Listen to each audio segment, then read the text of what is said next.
आज की क्लास में हम विकर्ण विधि से वर्ग निकालना सीखेंगे। विकर्ण विधि जिसको हम लोग डायगोनल मेथड भी बोलते हैं। तो चलिए देखते हैं।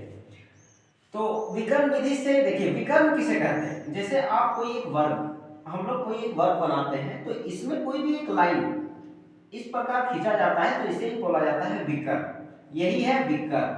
तो इससे ही वर्ग, इस प्रकार बॉक्स बना के ही हम लोग वर्ग निकालेंगे, चाहे वो इधर से खींचा जाए या फिर इधर से।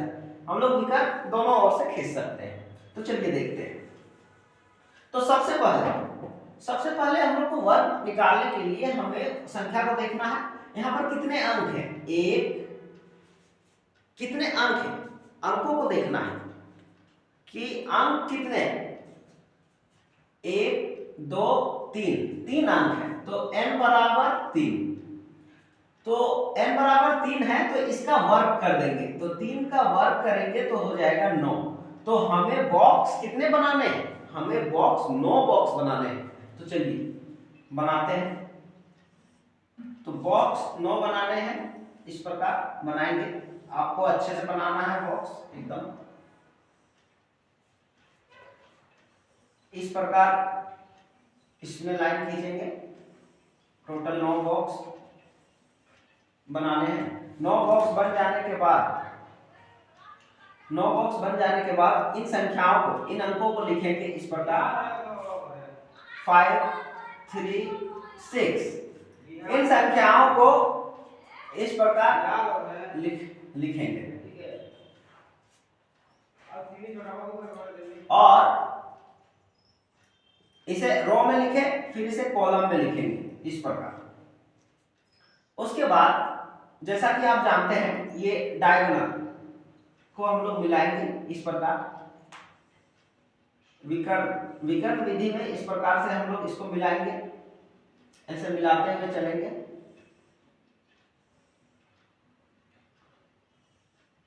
सभी को मिला लेने के बाद हम लोग क्या करेंगे, इन दोनों को गुना करेंगे। 5 कितना होता है? 5 × 5। इसको इससे गुना करेंगे, फिर इसको इससे गुना करेंगे, इसको इससे करेंगे, उसी प्रकार इसको इससे, इस प्रकार लिखते चलेंगे। देखिए 5 5 जा 25, 5 25 होता है। तो इसे इस प्रकार लिखेंगे। 5 5 25 होता है। तो उसी प्रकार 3 तिया 5 तिया कितना होता है? 15 होता है। तो इसे ऐसे लिखेंगे। 5 6 30, तो इसे इस प्रकार लिखेंगे। 3 5 15 इस प्रकार। 3 तिया 9 है तो 9 को इस प्रकार लिखेंगे, 9 0 9। 3 6 18 इस प्रकार लिखेंगे। उसी प्रकार 6 5 30 इस प्रकार। 6 तिया 18, 6 6 36। इतना हो जाने के बाद हम लोग क्या करेंगे, जोड़ेंगे। तो ये डायगोनल विधि है, तो डायगोनल विधि में हम लोग जोड़ देंगे इस प्रकार। डायगोनल को जोड़ेंगे ऐसे लाइन से। तो लाइन से जोड़ेंगे तो चलिए यहाँ पर देखते हैं। तो यहाँ पर ये 6 हो जाएगा। यहाँ पर जोड़ेंगे तो 8 8 16 और 3 19। 19 का यहाँ पर 9 लिखेंगे। यहाँ हो रहा है 19, 19 में 9 लिखेंगे और इसमें जो है हासिल एक इधर आ जाएगा और इसमें जुड़ जाएगा। तो 9 10 11, 11 और 1, 11 + 1 कितना हो जा रहा है? 12। तो 12 का यहाँ पर लिखेंगे 2। ये जो हासिल है यहाँ का 1, ये इधर आ जाएगा।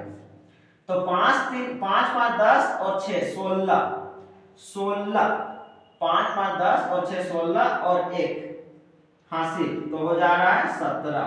तो 17 का यहाँ पर लिखाएगा 7 और ये हासिल चला जाएगा ऊपर।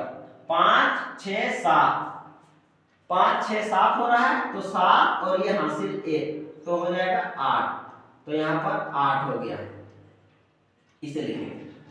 उसके बाद यहाँ पर आएंगे तो यहाँ पर है 2।